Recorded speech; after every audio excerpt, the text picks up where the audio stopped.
Hey guys, if you want to hear my deconstructions and breakdowns of other things that I love like movies, TV, wrestling, and life, then be sure to check out my brand new channel, World of Geekdom. I will leave a link down below.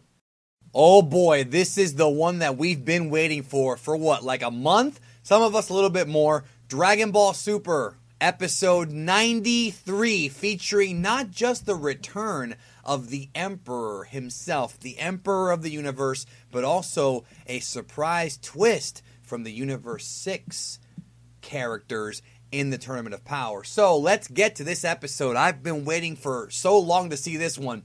Episode 93, Junin me no senshi wa omeda, Goku Furiza no motoe, which translates to, you're the 10th warrior, Goku visits Frieza. And boy, do we have a lot to talk about. So much stuff happened in this episode. This is one of the most eventful episodes in Dragon Ball Super when it came to the repercussions and the possible future of this entire story arc. We have a lot to talk about, so sit back and, talk about it with me in the comments down below. And of course, give me your thoughts on the episode as we go through. But first of all, I love the way the episode starts.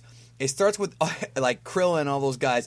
Frieza, like, they're, like, just confused because last week, at the end of last week's episode, Goku suggested they bring Frieza back to life to help them in this tournament. So, they're obviously not really too keen on this idea. They have a discussion about it here, and, Vegeta is talking about, are you going to use the Dragon Balls to wish him back? And Goku's like, no, we can have Uranai Baba bring him back for a day. We find out that Uranai Baba, fortune teller Baba, who is Master Roshi's sister, she can bring people back for a day. This is not nothing new. She did it with Grandpa Gohan in Dragon Ball, and with Goku and Vegeta in the Buu Saga in Dragon Ball Z. So this is nothing new. She can bring you back for 24 hours for one day, and that's what Goku wants to do. Now, there's a line here I want to talk about where they talk about how Enma, who's King Yama, says that Frieza's still in hell and he hasn't been cleansed yet. Now, this is, of course, going to confuse some people because the cleansing, as far as like when you go to hell, you get cleansed, that was covered, you see the cleansing machine in the Fusion Reborn movie, but that's also something that is somewhat contradictory to the old Dragon Ball Z anime, not the movie, just the anime, and the original manga. In other words, Toriyama's original version of hell, like what he envisioned in the original manga, is not exactly the same version as what we see in the anime, which is why we see Frieza in hell, in a totally different looking hell with King Cole and those guys in the Buu Saga and the filler, in the anime and not the manga. I'm probably going to do a video explaining this more thoroughly in the future, okay? I'm just try to go with it. If you don't know what I'm talking about, go with it. If you're a hardcore Dragon Ball fan who's read the anime, who's watched the anime and read the manga, you know what I'm talking about. You know it's different. So, of course, Vegeta's objecting to all this, but you're not going to stop Goku from doing what he wants to do because he always does what he wants. But what's interesting, though, is there's a line by Whis where he says, there are some universes with mortals that are equal in power to gods of destruction. So that's a good line to take down right now. There are going to be mortals in this tournament who have power equal to the gods of destruction. I don't believe that every god of destruction is equal in power. In other words, I don't think that Beerus and Seadra and Celeste, I don't think they're all like equal in power, but just to be able to have that kind of power says something, and we saying it definitely puts a lot of stock in it, you know what I mean? So that's going to be something to remember for when this tournament begins. They don't trust Frieza, but of course Goku says that if Frieza tries to betray us, he and Vegeta will take him out. And I'm thinking, well, so can Beerus too. I mean, that was my whole thing, is if Frieza tries to do something sneaky, dude, Beerus will just Hakai him, and that'll be that. So Frieza had better play ball. So they teleport off to Enma, to King Yama. He goes to visit him, great King Yama, the keeper of the underworld, the judge. And he's just as shocked as anybody to hear about the name Frieza. And Goku, of course, goes on to explain everything to him. It was good seeing Yama back. We haven't seen him in quite some time. It was good seeing the character back in the lore of Dragon Ball. He's one of my favorite characters as far as the way Toriyama expounded the other world in the Dragon Ball manga and early DBZ. I really like that he is, back in the series and we get to see him again. So then Goku explains the situation and King Yama approves. He's like, fine, but I'm not going to be held responsible. No big deal. Then we go to Universe 6. This is going to be probably the most talked about thing about this episode. So Kale, talks, and I think this is the first time we've actually heard her talk. I think maybe she talked a little bit before, but this is the first time we've actually heard her talk a lot. And she has this super squeaky chipmunk voice, kind of like the Omni King. And the whole thing here, this plot line is that Caulifla wants her to transform. So Caulifla powers up again, really focusing, and transforms again. Very impressive transformation. Then Kaba does it too. So they're demonstrating how to transform to Kale, who has never transformed before. They're trying to motivate her. She tries, but she fails. So then they mention kind of rage and anger and all that, and the tingly feeling. I know a lot of people have been making fun of the whole tingly feeling thing, but you have to understand that the tingly feeling is still based on anger and rage. It's all linked together. So don't think that this is like new information. It's just about taking your energy from your insides and kind of bringing it out, combining it with anger. I mean, it does make sense. I never saw a problem with it. If you did, I mean, cool, but I never saw a problem with it. So Kaba's like, screaming at her. I really like this scene because he tries to insult Kale to get her angry. And it's kind of like before. It's kind of like how Vegeta was kind of doing it to Kaba, in the Universe 6 tournament. Very similar. So she starts to get this greenish power, and then she screams. And basically what happens is she's tired of being so annoying and such a nuisance to Caulifla, who I guess is her boss. So she screams. The entire earth begins to crack. Caulifla's sitting there marking out. Kale is just powering up, and she gets lightning all over her. Blue lightning. This is an amazing power-up. So yes, she transforms into female Broly. And let me tell you guys something. If this wasn't a damn freaking Broly tribute, I don't know what the hell is. There is no doubt in my mind. It is unquestionable now that Kale is, and honestly, I knew it was too, and most of you guys did too, but now you really can't deny it after this episode. Kale is without a doubt an homage, a tribute, and you know what? Maybe even a marketing ploy to Broly. That's what she is. She gets the same aura as Broly with the green, kind of neon green power, huge muscles, massive, completely shredded, and they go to commercial break with her pointing at Kaba, at Caulifla, and he's like, I'm gonna finish you, total Broly. And we're going to get more of this later on in the episode.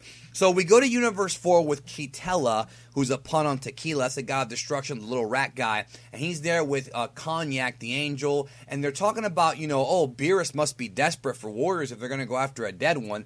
And then the guy with the Naruto little hat thing is like, I'm a little worried, though, because this guy, Frieza, he seems to be pretty strong. So somehow, and I don't know how this is even possible, maybe this will get addressed later on, but somehow the other universes already know.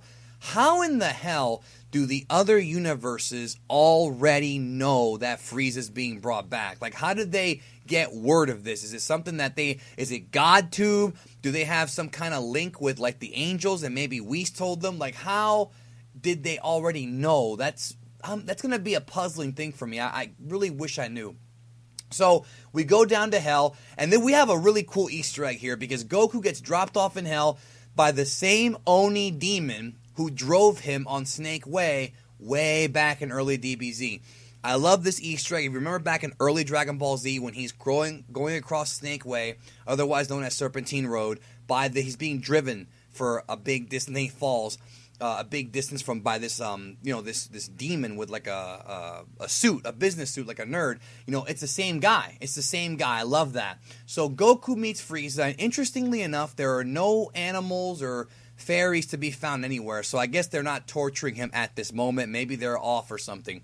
So Frieza doesn't even know what to make of it. So he's like, "What are you doing here?" And Goku's like, "Hell doesn't look so bad." And then Frieza's like, "Well, this is worse than hell seeing you here, or this is the worst hell I could ever see." Which I think a lot of you guys prognosticated that he would say that. Him seeing Goku and reacting that way is classic Frieza. So we go back to Universe 6. Kale is raging out.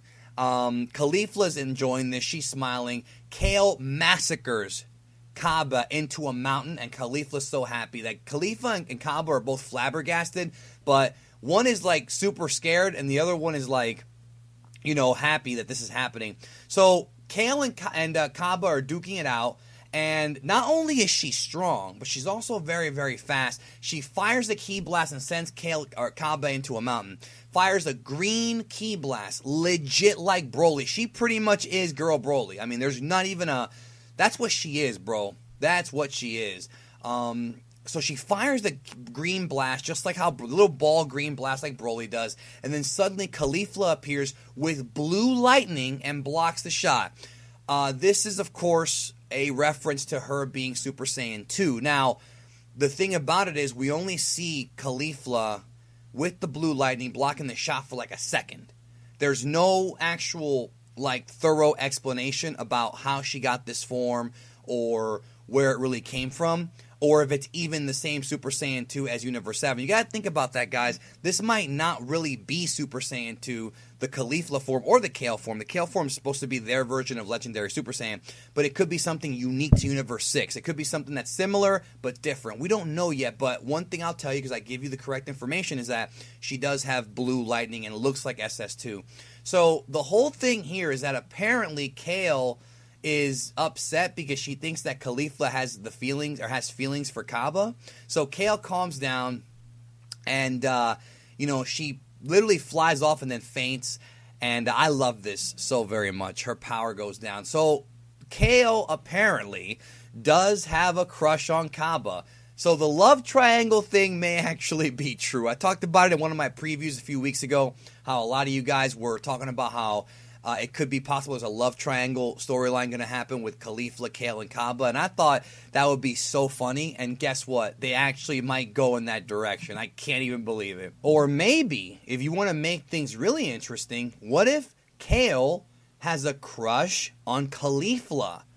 Could we see a lesbian storyline in Dragon Ball Super? Who knows? I couldn't tell. I could not tell. So that was awesome. Kale is awesome. I can't wait to see her throw some dudes around this tournament. Oh, and one more thing, guys, I forgot to mention. Kale actually says, my power is rising, my ki is rising, it's overflowing. She literally says that, just like Broly. I'm not even screwing with you right now. I couldn't believe she said, my power is overflowing, dude. One of the most famous Broly line in history. She said it. Come on now, Toei, come on. We know you want to make money from the Broly fans. Make it more obvious than this. You really can't. So we go back to Hell. Goku cuts Frieza down from the cocoon. Frieza basically gives his, conditions. I don't even know what the word is. If they win and Universe 7 is not destroyed, they will use the Dragon Balls to bring him back to life. Wow. So Goku is like, you think that I would agree to that? And so Goku tells Frieza about the Super Dragon Balls.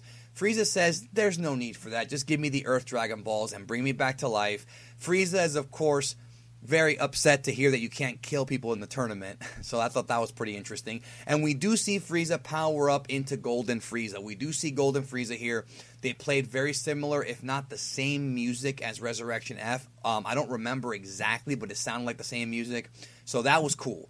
That was awesome. Now we know, folks, that if they win, Frieza is getting brought back to life. Where is this going? Is this guy going to end up being, like, is he going to go to Universe 6? Is he going to live peacefully on Earth? Is he going to end up getting killed again? Like, where are they going with this? I'm very intrigued. I am very, very intrigued at where they could be going with the storyline. Because this is interesting. I was not expecting him to ask to be wished back, even though it makes sense. Of course, the reality is, Goku can just say, listen, okay, if you don't want to help us, we're all going to die. So you might as well just help us or not. But whatever. He might get brought back. Who knows what the repercussions of this are going to be. Now, another interesting scene happened right after. Goku and Baba talk, and Goku shows her the Zeno button. And he tries to give Baba the Zeno button, but she doesn't want it because it's too dangerous. Now, we have not seen the Zeno button in a long time. Since, November, when they aired the Trunks episode where he used it, or December? It's interesting to me, because I don't think Dragon Ball Super would reintroduce the Zeno button if there wasn't some kind of plot thread or something that's going to factor in the Zeno button. There's something is going to happen with the Zeno button, I think. Because why would they even bring it up? It was, pointless, right? Like, you're watching the episode. Why? Is he going to use the button again? Is somebody else going to steal the button? Like, where is this going? And I'm very curious about that because it threw me off. Like, wait a minute. So he didn't just give it back? He still has it? Why would they tell us that Goku still has it? I'm telling you, there's something to this. Could be a clue about something in the future. So the episode ends with Kitela. He has a plot to beat Universe 7, and on the next episode preview, it looks like Kitela and Seadra are going to meet. This is, of course, going to lead to possibly these universes getting together and trying to take out Frieza before the tournament even begins. And we have 17 arriving, so that's going to be interesting. Only an hour and a half until the Tournament of Power is where we leave this episode of Dragon Ball Super. What did you think? The return of Frieza at long last, the ascension of Kale into becoming what appears to be a tribute/homage to the legendary Super Saiyan Broly from the Dragon Ball Z movies 8, 10, and 11. Well, really 8 and 10 because Bio Broly is more like a clone, but you know what I mean. You know it's a Broly movie. So what'd you think? I need your thoughts, guys. I liked the episode. Very eventful. I have some questions, and there are some things that I think could have been done better, but I did enjoy it, and I like the fact that Kale is going to be a very popular character, I'm predicting. So leave your thoughts in the comments, and of course, tomorrow I'll be back with my Dragon Ball Super preview for next week. Thank you so much for supporting Geekdom 101. I love each and every one of you guys, and remember, if you're having a bad day, tomorrow will be better. Take care of yourself and each other.